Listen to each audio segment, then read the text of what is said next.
Qu'est-ce qu'on entend par berbère, d'abord?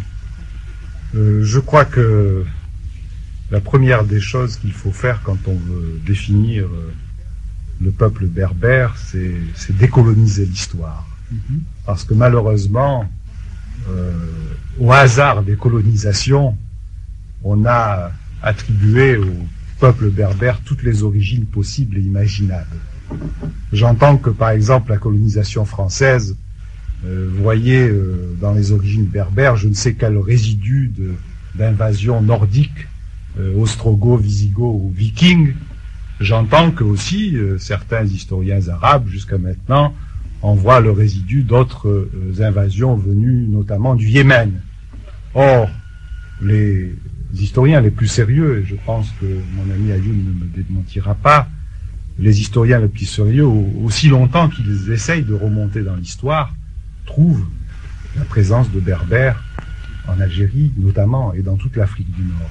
Je dirais que ce sont les premiers habitants d'Algérie. Ce sont donc les premiers habitants de l'Afrique du Nord, aussi longtemps qu'on remonte dans l'histoire. Bien sûr. Et s'il y a vraiment une revendication à faire de l'Algérie, je pense que les berbères ont tout droit de revendiquer cette notion.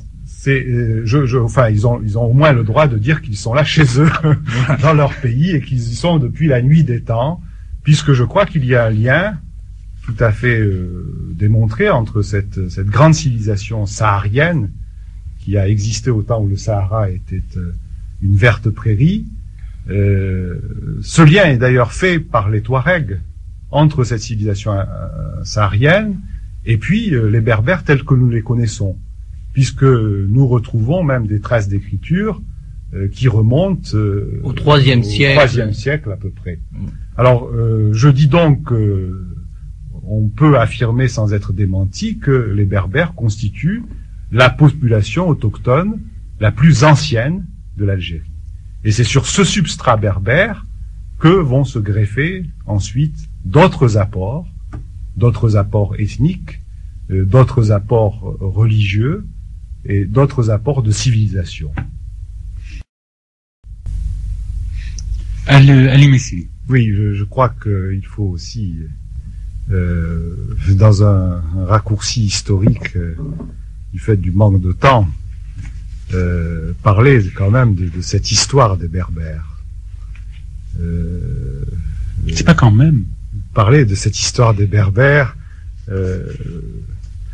même si on peut insister sur le rôle de certaines communautés religieuses au sein de ce peuple berbère, il est un fait que ce peuple berbère, dès le départ, a eu une organisation démocratique qui d'ailleurs s'est perpétuée jusqu'à nos jours dans certains endroits.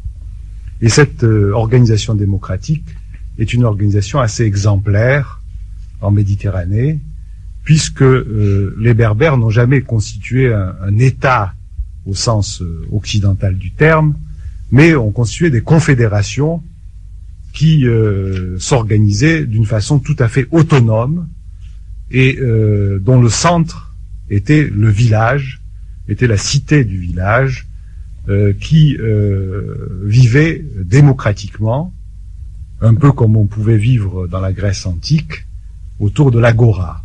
Les djma'a de village étaient les centres de décision démocratique de la cellule de base de la société politique berbère.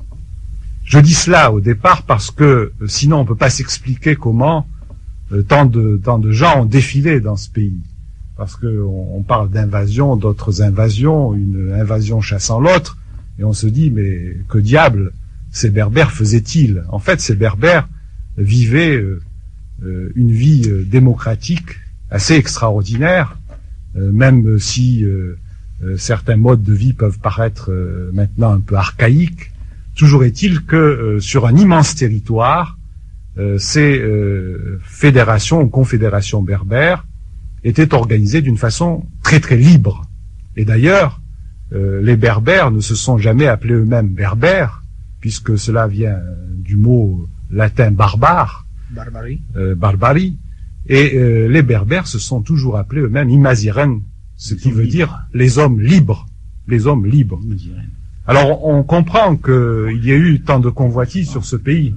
Hein, il y a une tonne de convoitise sur ce pays qui par ailleurs est un carrefour et est, au niveau géopolitique bénéficie d'une situation absolument idéale. Mais l'histoire des Berbères, c'est aussi l'histoire d'une très longue résistance qui n'a jamais cessé. Résistance d'abord à la colonisation romaine, dont on n'a pas parlé. C'est la grande guerre de Jugurtha. Avant la guerre de libération nationale qui a duré 7 ans, nous avons eu une guerre que nous traduisions quand nous étions en classe de latin au lycée de Benaknoun, De Bello Jugurthino.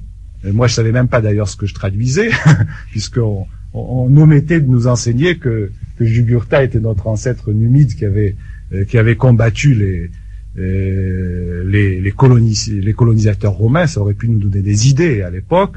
Et donc Jugurtha a lutté pendant 7 ans et demi contre la colonisation romaine. Et il est maintenant le symbole d'ailleurs de la résistance pour beaucoup de jeunes berbères. Il y a eu aussi la résistance, comme on l'a dit, à la conquête arabe.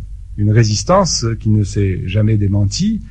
Et la Kaena, qui a regroupé derrière elle plusieurs tribus berbères qui ont lutté contre l'invasion romaine, fait l'objet d'une légende, puisque même à l'heure actuelle, certaines familles kabyles, par exemple, appellent leur fille Kaena, sans se douter d'ailleurs que ce nom de Kaena était donné par les Arabes, parce que Kaena, ça veut dire la sorcière.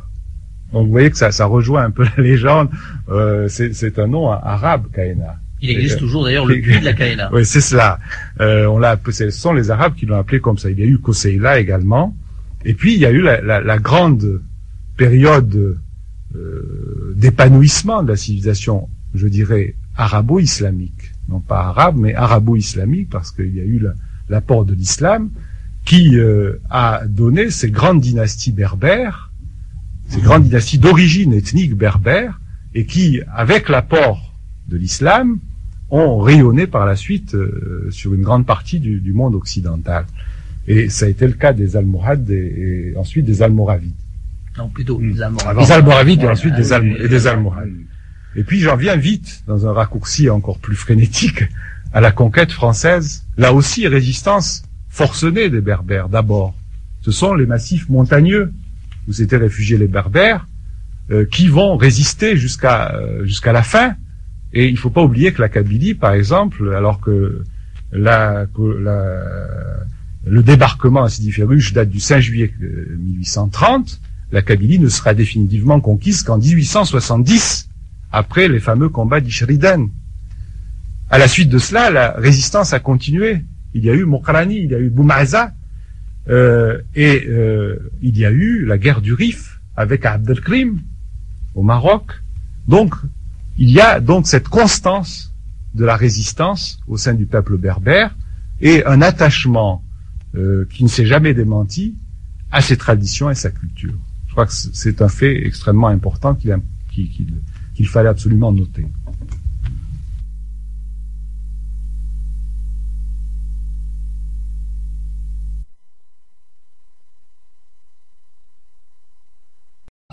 Alors, Ali Messili, par rapport à la colonisation française, comment est-ce que ça se passe pour les Berbères et comment est-ce que vous regardez cette histoire? Contrairement à ce qu'on peut croire, ça se passe très mal pour les Berbères parce qu'il y a certaines légendes aussi qui ont circulé et qui continuent à circuler d'ailleurs au sujet d'une certaine condescendance de la colonisation française par rapport aux Berbères.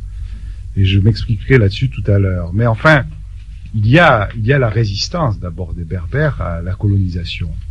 Et si je me réfère à certains carnets de route d'officiers français qui ont participé à la colonisation, je m'aperçois que à l'époque on parle berbère jusqu'au massif du Chenois sans discontinuer. C'est-à-dire que dans toute la région d'Alger, dans la plaine, d'Alger jusqu'à la Kabylie et d'Alger jusqu'au Chenois, on parle berbère. Et des populations entières sont décimées à ce moment-là. Des populations entières qui sont berbérophones, notamment. C'est le cas de toute une tribu aussi des Hadjout qui est complètement décimée à l'époque et de combien encore de villages qui sont complètement rayés de la carte. Donc il y a là une colonisation militaire très très dure et qui frappe d'abord et avant tout ceux qui résistent et dont la majorité sont des berbérophones.